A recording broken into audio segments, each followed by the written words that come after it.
यहां पे ये सामने खड़े हो जाते हैं और फिर टीवी पे हमारी मीटिंग कभी नहीं दिखाएंगे, सिर्फ मोदी जी की दिखाएंगे। खैर इनकी गलती नहीं है, ये तो सिर्फ कैमरा चलाते हैं, छोटे रिपोर्टर हैं। इनके मालिक हैं वो मोदी जी से फायदा लेते हैं, इसीलिए वो मोदी जी का चेहरा 24 घंटा टीवी पे चलाते हैं। अच्छा, आपने अपने आप से कभी पूछा है कि टीवी पे 24 घंटा नरेंद्र मोदी जी दिखाई देते हैं और कांग्रेस पार्टी के नेता टीवी पे कभी नहीं दिखते? आपने कभी पूछा अपने आप से ये होता क्यों है? मैं आपको बताऊं, क्योंकि टीवी के मालिक किसान नहीं है, मजदूर नहीं है। अगर टीवी वाले मालिक किसान और मजदूर होते तो 24 घंटा कांग्रेस पार्टी के लोगों के चेहरे उस पर दिखते। मगर टीवी के मालिक अदानी जी हैं, पूरा का पूरा फायदा नरेंद्र मोदी जी अदानी जी को देते हैं, तो टीवी वाले इसलिए हमारी मीटिंग नहीं दिखाते। भाइयों और बहनों, दो तरीके की सरकार होती है। लोग आपसे कहेंगे अलग अलग तरीके की सरकार होती है, नहीं, सिर्फ दो तरीके की सरकार होती है। अब मैंने 20 साल राजनीति में काट लिए हैं, दो ही तरीके की होती हैं। एक सरकार होती है जो देश और प्रदेश के सबसे अमीर लोगों के लिए काम करती है, और दूसरी सरकार होती है जो देश या प्रदेश के किसानों, मजदूरों, छोटे व्यापारियों, युवाओं, बेरोजगार युवाओं के लिए काम करती है। और तीसरी सरकार होती नहीं। अब आपने निर्णय लेना है कि आप कौन सी सरकार चाहते हो। आपके पास, आपके सामने चुनाव है, आपने निर्णय लेना है। कमल का बटन दबाओगे, अदानी जी की सरकार बनेगी, खदान चली जाएगी, सही दाम नहीं मिलेगा, एयरपोर्ट, पोर्ट सब उठा के ले जाएंगे, आपकी जमीन छीन के ले जाएंगे। या फिर कांग्रेस पार्टी का बटन दबाओ और जैसे ही आपने बटन दबाया वैसे ही किसानों का, मजदूरों का, छोटे व्यापारियों का काम शुरू हो जाएगा।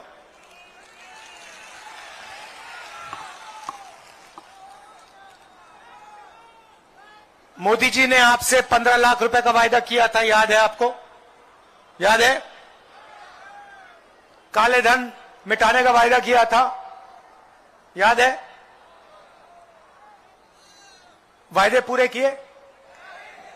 15 लाख आया बैंक अकाउंट में? आपके बैंक अकाउंट में 15 लाख नहीं आया। 2-3 अरबपति है, उनके बैंक अकाउंट में 15 लाख करोड़ रुपए चला गया। भाइयों और बहनों, नरेंद्र मोदी जी ने किसानों का कर्जा माफ नहीं किया, ना हिंदुस्तान की सरकार ने किया, ना छत्तीसगढ़ की सरकार ने किया, मगर नरेंद्र मोदी ने स्वयं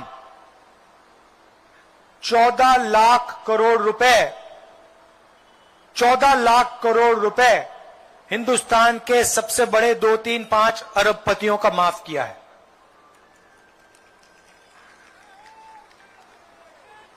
हमने भी आपसे वायदे किए थे, मैंने स्वयं वायदे किए। पिछले चुनाव में ऐसी मीटिंग में मैंने वायदा किया कि छत्तीसगढ़ के किसानों का कर्जा माफ होगा, मैंने किया था। मैंने यह भी कहा था कि जब हमारे किसान धान देंगे तो उनको 2,500 रुपए प्रति क्विंटल रेट मिलेगा, कहा था। मोदी जी ने आपसे झूठ बोला, मैंने आपसे सच बोला। सफाई आपके सामने है, पूरा छत्तीसगढ़ जानता है। अच्छा एक बात बताओ, हमने वायदा किया था 2500 का, आज क्या रेट है?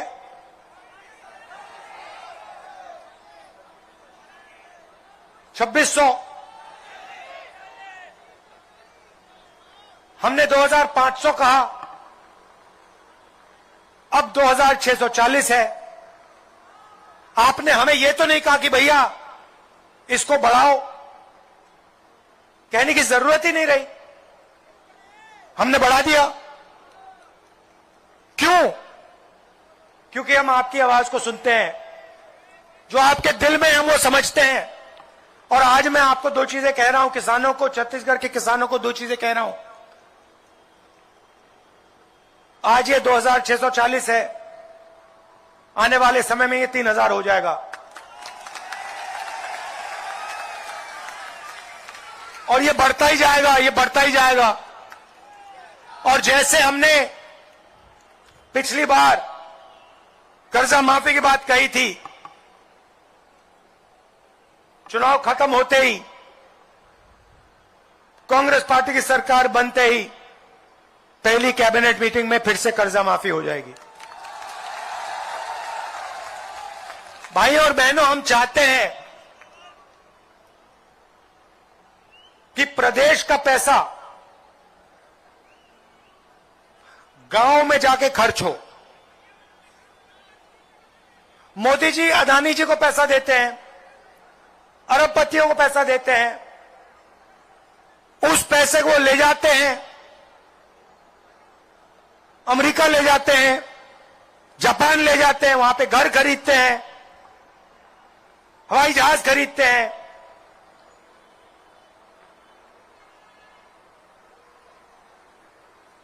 हम किसान को पैसा देते हैं, हम मजदूर को पैसा देते हैं। किसान और मजदूर अपने पैसे को कहां खर्च करते हैं? क्या अमेरिका में करते हैं या आपके गांव के पास करते हैं? गांव में करते हैं ना।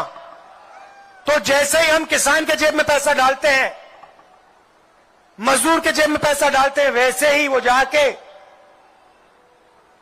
गांव में, शहरों में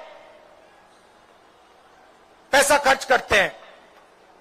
और जैसे ही वो पैसा खर्च करते हैं, छत्तीसगढ़ की अर्थव्यवस्था चालू हो जाती है, शुरू हो जाती है। भाइयों और बहनों, किसान, मजदूर और छोटा व्यापारी, छोटा बिजनेसमैन इस देश को चलाता है। आप लोग इस देश की रीढ़ की हड्डी हो, इसीलिए हम आपका कर्जा माफ करते हैं, इसीलिए हम आपकी मदद करते हैं। आज सुबह, और सुनिए, आज सुबह छत्तीसगढ़ के बड़े बड़े नेताओं के साथ, बघेल जी के साथ, टीएस सिंहदेव जी के साथ, महंत जी के साथ, साहू जी के साथ हम खेत में 1-2 घंटा किसानों के साथ काम किए।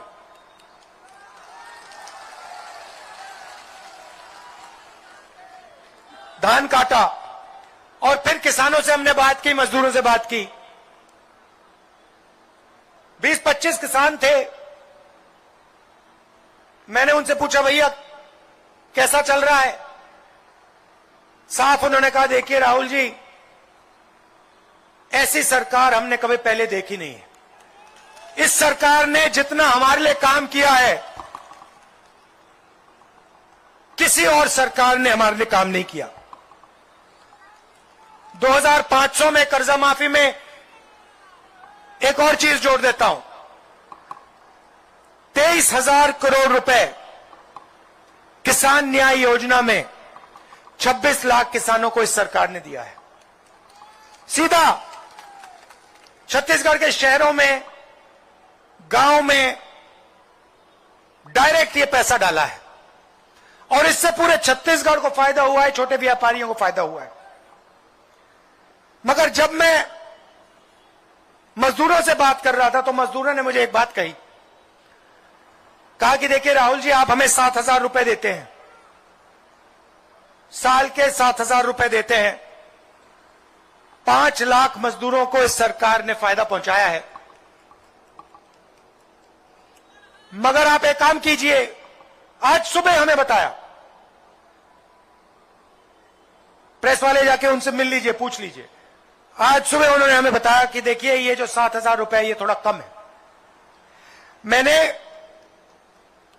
ये गाड़ी में अपने नेताओं से बात की और 5 मिनट में हमने निर्णय ले लिया, 7,000 नहीं, अब 10,000 रुपए मिलेगा।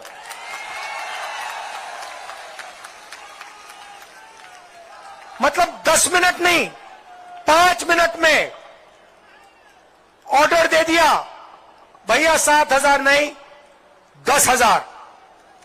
क्यों? हम छत्तीसगढ़ के गांव में, कस्बों में, शहरों में पैसा डालना चाहते हैं, गरीबों की हम मदद करना चाहते हैं। इसीलिए हम किसानों की मदद करते हैं, मजदूरों की मदद करते हैं, छोटे व्यापारियों की मदद करते हैं। यहां पे बहुत सारे छोटे व्यापारी हैं। आप अपना व्यापार चलाते हो, दुकानें चलाते हो। मैं आपसे पूछना चाहता हूं, जीएसटी से आपको कोई फायदा हुआ? मैं हजारों छोटे व्यापारियों से मिला हूं, सबसे पूछता हूं मैं कि भैया बताइए, नरेंद्र मोदी जी ने जीएसटी की, नोटबंदी की, ये किसके लिए किया? इसका आपको कोई फायदा मिला?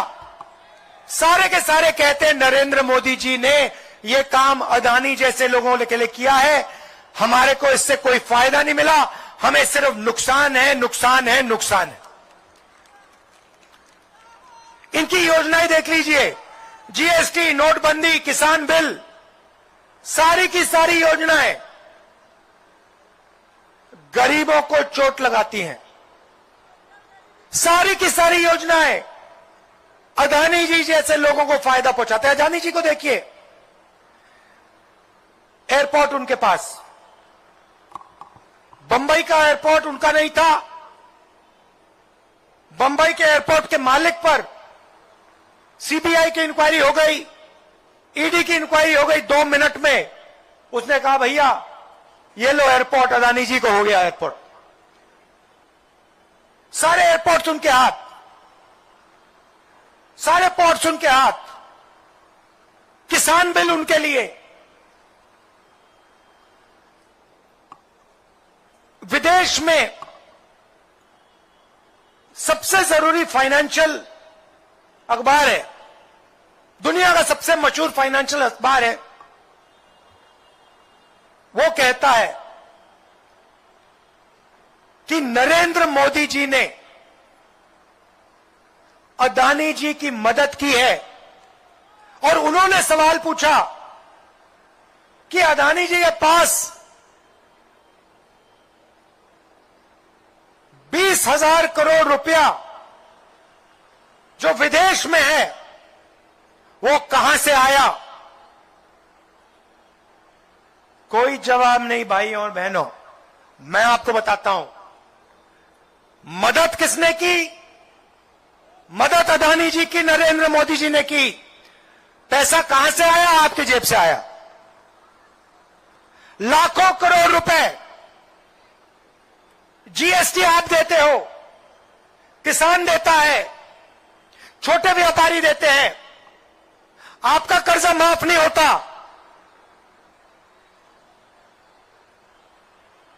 14 लाख करोड़ रुपए जो आपका जीएसटी का पैसा था,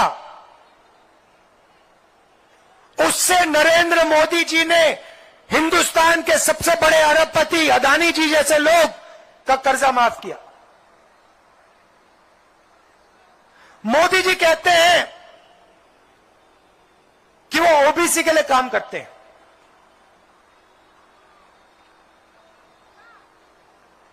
मैं सवाल पूछना चाहता हूं, अगर मोदी जी ओबीसी के लिए काम करते हैं और ये सवाल मैं सिर्फ छत्तीसगढ़ नहीं, मैं पूरे देश के ओबीसी युवाओं से पूछ रहा हूं। देश के हर ओबीसी युवा से पूछ रहा हूं, क्योंकि ये चोरी आपके जेब से होती है। मैं आपसे पूछ रहा हूं, अगर मोदी जी सचमुच में ओबीसी की मदद करते हैं तो फिर वो जाति जनगणना से क्यों डरते हैं?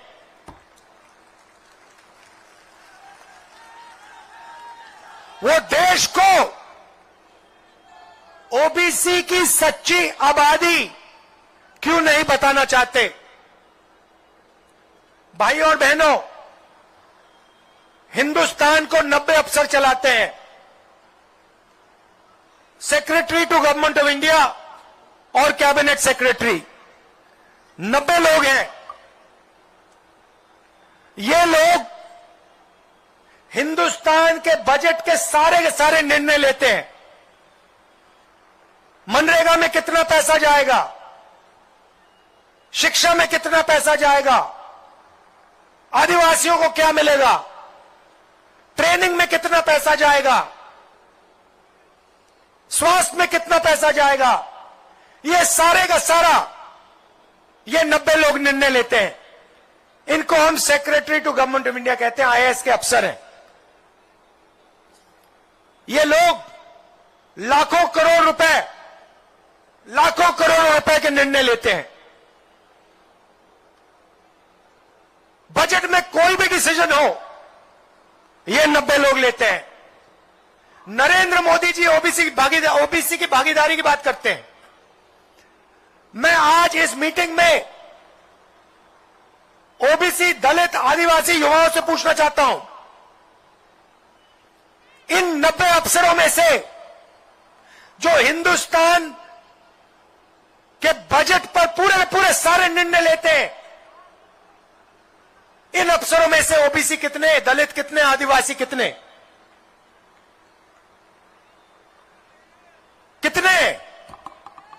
किसी को नहीं मालूम, मैं बताता हूं। सबसे पहले दूसरा सवाल, भाई और बहनों, हिंदुस्तान में ओबीसी की कितनी आबादी है? ये देखो सन्नाटा छा गया, कोई नहीं जानता। नरेंद्र मोदी 24 घंटा ओबीसी करते हैं, मगर इस भीड़ में मैं पूछ रहा हूं, भैया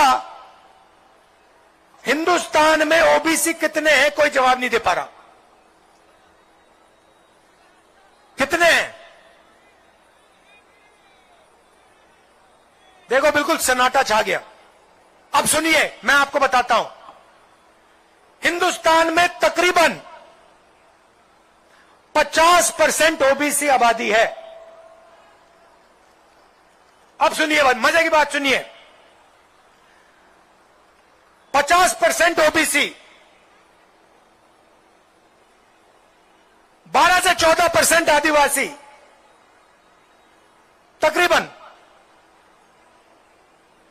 15% दलित। अब सुनिए,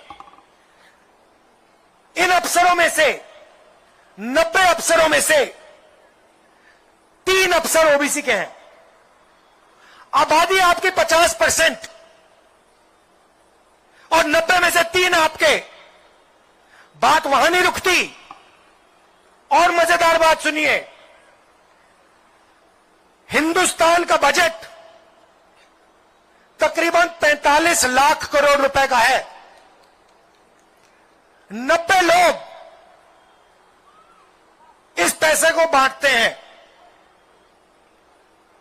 90 में से 3 ओबीसी हैं, और जिन लोगों की 50% आबादी है,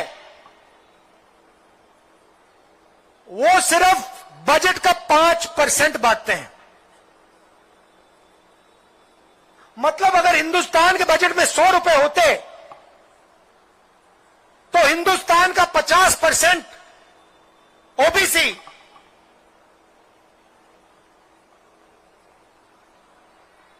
₹5 का निर्णय लेता। और फिर नरेंद्र मोदी कहते हैं कि ओबीसी की सरकार चल रही है। कहां ओबीसी की सरकार चल रही है? चलिए आदिवासियों की बात करते हैं। इनमें से 3 अफसर आदिवासी हैं। बड़ी बड़ी मिनिस्ट्री नहीं कंट्रोल करते, कोने में बैठा रखे हैं छोटे मंत्रालय में। और निर्णय कितना लेते मैं आपको बताता हूं। अगर हिंदुस्तान का बजट 100 रुपए होता तो आदिवासी अफसर 10 पैसे का निर्णय लेते हैं। भाइयों और बहनों, नरेंद्र मोदी जी ओबीसी, दलित, आदिवासी के लिए काम नहीं करते हैं। नरेंद्र मोदी जी अदानी के लिए काम करते हैं, इसीलिए वो जाति जनगणना की बात स्टेज से नहीं कर सकते। जिस दिन नरेंद्र मोदी जी ने जाति जनगणना की बात शुरू कर दी, लिख के ले लो, टेलीविजन पे आपको उनका चेहरा नहीं दिखेगा। बात समझो। जिस दिन नरेंद्र मोदी ने भाषण में कहा कि मैं जाति जनगणना करूंगा, उस दिन टीवी पे नरेंद्र मोदी नहीं दिखेगा। भाई और बहनों, गायब हो जाएंगे।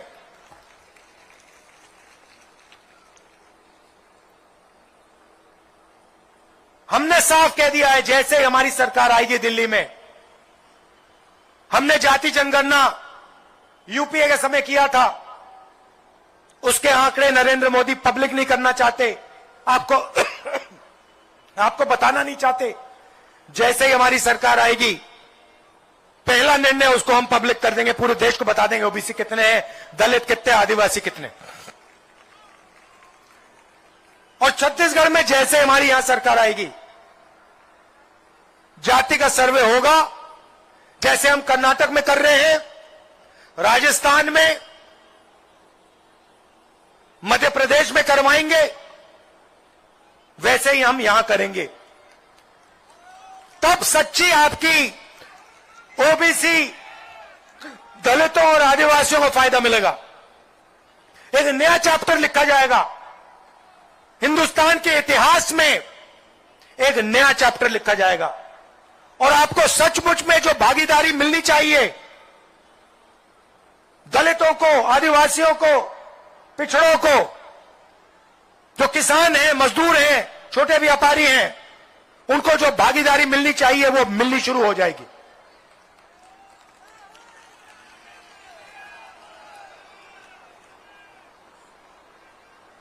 दो और चीजें आपसे कहना चाहता हूं। मोदी जी और बीजेपी जहां भी देखते हैं प्राइवेटाइजेशन कर देते हैं। अस्पताल, स्कूल, कॉलेज, सब कुछ प्राइवेट कर देते हैं। अस्पताल, स्कूल, कॉलेज सारा का सारा प्राइवेट कर देते हैं, अरबपतियों को पकड़ा देते हैं। ऐसा देश हमें नहीं चाहिए। सरकार का काम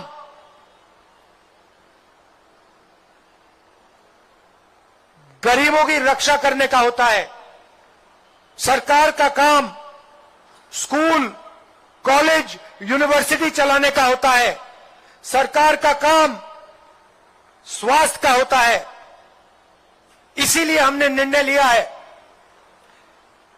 कि हमारी सरकार आने के बाद छत्तीसगढ़ में केजी टू पीजी होगा। केजी टू पीजी समझे आप? केजी टू पीजी का मतलब समझे? नहीं समझे? मैं बताता हूं। केजी से लेकर पीजी तक मुफ्त शिक्षा मिलेगी। सरकारी स्कूलों में, कॉलेजेस में, यूनिवर्सिटी में केजी से लेकर पीजी तक आपके बच्चे मुफ्त में पढ़ेंगे। किसानों को हमने कर्जा माफ किया, मजदूरों को 10,000 रुपए दे रहे हैं, आदिवासियों को हमने तेंदुपत्ता के लिए 4,000 रुपए दिया। उसमें भी हम एक चीज जोड़ना चाह रहे हैं, हर साल 4,000 रुपए आदिवासियों को एक्स्ट्रा बोनस। भाइयों बहनों एक बात समझो, जितना पैसा नरेंद्र मोदी अदानी को देगा ना, उतना पैसा मैं छत्तीसगढ़ के किसानों को, मजदूरों को, छोटे व्यापारी को दूंगा।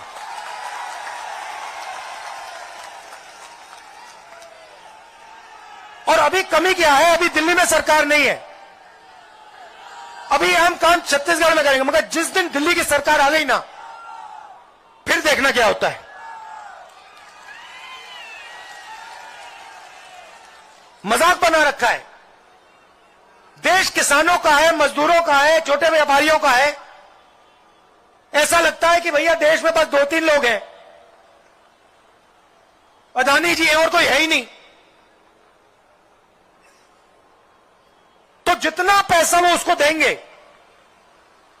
लिख के ले लो, उतना पैसा मैं आपको दूंगा।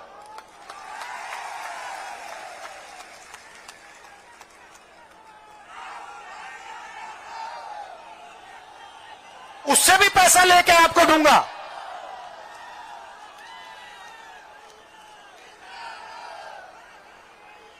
अंग्रेजी की बात होती है। एक और मजे की बात बताता हूं। देखिए, मैंने कल नेताओं से बात की, बघेल जी से बात की, और मैंने कहा देखिए, जो किसान, मजदूर और छोटा व्यापारी है, ये छत्तीसगढ़ की रीढ़ की हड्डी है, फाउंडेशन है, नींव है। ये जैसे किसी भी इमारत की नींव होती है, ये हमारे प्रदेश की नींव है। तो मैंने कल चीफ मिनिस्टर से कहा देखिए, आपको बड़ा सोचना चाहिए। अभी हमने पहले कदम लिए हैं, किसानों के जेब में, मजदूरों के जेब में, छोटे व्यापारियों की जेब में हमने पैसा डाला है। अब छोटे व्यापारी कहेंगे भैया आपने हमारा तो कर्जा माफ नहीं किया, और मैं उनसे कहूंगा भैया जब किसान की जेब में पैसा आता है वो खरीदता कहां से है? वो आप ही की दुकान में तो आता है। जब मजदूर की जेब में पैसा जाता है वो खरीदता कहां से? आपकी दुकान में आता है। तो जब हम किसान के जेब में पैसा डालते हैं, मजदूर की जेब में पैसा डालते हैं, ऑटोमेटिकली वो छोटे व्यापारी के जेब में चला जाता है। तो मैंने बघेल जी से कहा देखिए आप बड़ा सोचिए। अभी हमने नींव मजबूत की है। अभी मोहन जी ने कहा छत्तीसगढ़ धान का कटोरा है, कहा आपने।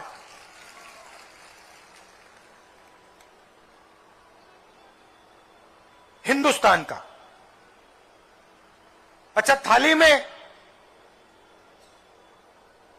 अगर सिर्फ चावल हो तो मजा तो नहीं आएगा,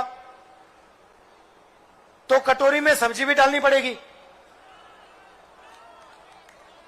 सब्जी डालनी पड़ेगी, साइड में उसमें थाली में अचार भी होना पड़ेगा नहीं?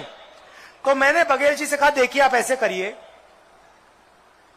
जैसे आपने यहां पे अंग्रेजी स्कूल का जाल फैलाया है, 400 अंग्रेजी इंग्लिश मीडियम स्कूल खोले हैं, वैसे ही आप फूड प्रोसेसिंग का जाल फैला दीजिए। हर डिस्ट्रिक्ट में कोई ना कोई फूड प्रोसेसिंग की इंडस्ट्री खोल दीजिए। जहां आम उगाते हैं वहां आम की प्रोसेसिंग की इंडस्ट्री खोल दीजिए। जहां हमारे आदिवासी लोग जंगल में इमली निकालते हैं, इमली की प्रोसेसिंग का प्लांट लगा लीजिए। ऐसे फूड प्रोसेसिंग यूनिट्स पे एक जाल बैठा दीजिए। और फिर मैंने उनसे कहा जैसे ही हमारी दिल्ली में सरकार आएगी, हम 2-3 इंटरनेशनल एयरपोर्ट छत्तीसगढ़ में डाल देंगे। और फिर आप फिर हिंदुस्तान के धान का कटोरा नहीं रहोगे, आप पूरी दुनिया में अपना धान बेचोगे, सब्जियां बेचोगे, पूरा का पूरा आपका माल यहां से जाएगा, अमेरिका जाएगा, दुबई जाएगा, इंग्लैंड जाएगा, जापान जाएगा, और वहां पे जब जापानी युवा चावल खाएगा कहेगा भाई ये छत्तीसगढ़ी बहुत जबरदस्त स्वादिष्ट चावल है, ऐसा चावल तो मैंने कभी पहले खाया नहीं। फिर वो हवाई जहाज में यहां आएगा, आपके प्रदेश को देखेगा। तो इसीलिए मेरा कहना है कि छत्तीसगढ़ को सिर्फ हिंदुस्तान से नहीं जोड़ना, छत्तीसगढ़ को पूरी दुनिया से जोड़ना है। और अगर हमें पूरी दुनिया से जुड़ना है तो अगर आप अमेरिका जाओगे तो आपको अंग्रेजी की जरूरत पड़ेगी, पड़ेगी नहीं पड़ेगी? इसलिए हम चाहते हैं कि ज्यादा से ज्यादा लोग हिंदी पढ़ो, छत्तीसगढ़िया पढ़ो, सीखो, मगर अंग्रेजी भी सीखो। क्यों? छत्तीसगढ़िया आप यहां बात करोगे एक दूसरे से, छत्तीसगढ़िया का आपका यहां प्रयोग होगा छत्तीसगढ़ में। यूपी जाओगे, बिहार जाओगे, राजस्थान जाओगे, मध्य प्रदेश जाओगे, वहां पे आप हिंदी का प्रयोग करोगे। और आने वाले समय में कल जब आपके बच्चे अपने धान को अमेरिका भेजेंगे, आपकी सब्जियों को जापान भेजेंगे, तो फिर उनको अंग्रेजी बोलनी जरूरी होगी। तो हमारी प्लानिंग भाइयों और बहनों आज की नहीं है। आज आप कहोगे भाई अंग्रेजी का क्या फायदा? अंग्रेजी का फायदा कॉल सेंटर में नौकरी मिल जाएगी, किसी भी मल्टीनेशनल कंपनी में काम करना हो अंग्रेजी में बोलो। आने वाले समय में जब यहां एयरपोर्ट खुलेंगे, और भैया मैं एक बात कह देता हूं, एक बार कह देता हूं तो मैं छोड़ता नहीं हूं, ये मत भूलो आप। मैंने आपको वायदा किया था यहां पे कर्जा माफ होगा, हमारी वहां दिल्ली में सरकार आएगी, मैं गारंटी करके कह रहा हूं यहां इंटरनेशनल एयरपोर्ट लगेगा। और उसके पास में बता रहा हूं, उसके पास में टर्मिनल होगा जहां पे आपका पूरा का पूरा धान, सारी की सारी सब्जी, जो फूल आप यहां उगाते हो वहां सब वहां टर्मिनल होगा, सीधा यहां से जाएगा, अमेरिका जाएगा, दुबई जाएगा, जापान जाएगा। मतलब ये चीफ मिनिस्टर की, मेरी, हमारी नेताओं की, आपके लिए ये विजन है, दृष्टिकोण है, ये हम करना चाहते हैं। बीजेपी क्या करती है? आती है, नफरत फैलाती है, एक धर्म को दूसरे धर्म से लड़ा देती है, एक जात को दूसरी जात से लड़ा देती है।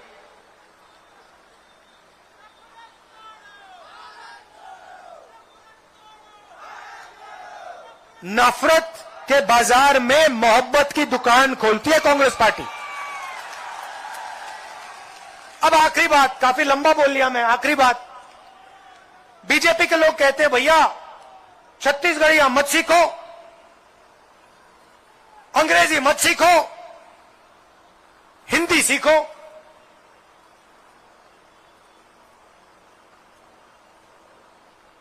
छत्तीसगढ़िया को 8th शेड्यूल में नहीं शामिल किया। पूरा छत्तीसगढ़ जानता है, आपकी भाषा का अपमान किया। कहते हैं छत्तीसगढ़िया मत सीखो, अंग्रेजी मत सीखो, हिंदी सीखो। एक काम करो, अगला बीजेपी का नेता आएगा, आरएसएस का नेता आएगा और आपसे ऐसे भाषण में कहेगा कि भैया हिंदी सीखो, अंग्रेजी मत सीखो, तो उससे आप पूछना भैया एक बात बताओ, आप हमें कह रहे हो कि हम हिंदी सीखें और अंग्रेजी ना सीखें, आपके जो बच्चे हैं क्या वो हिंदी मीडियम स्कूल में पढ़ते हैं या इंग्लिश मीडियम में पढ़ते हैं? हाँ, उनके सारे के सारे बच्चे इंग्लिश मीडियम में पढ़ते हैं। क्यों? क्योंकि वे चाहते हैं कि किसान के बच्चे, मजदूर के बच्चे, छोटे व्यापारी के बच्चे अंग्रेजी ना बोले। कंप्यूटर का काम ना करें, सॉफ्टवेयर प्रोग्रामिंग ना करें, इंजीनियर ना बने, विदेश से व्यापार ना करें, वो आपको गांव में रखना चाहते हैं, गरीब रखना चाहते हैं।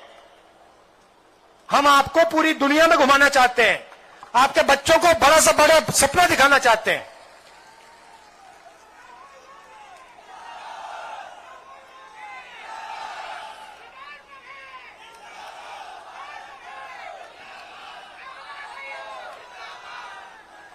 तो ये मैं आपसे कहना चाह रहा था।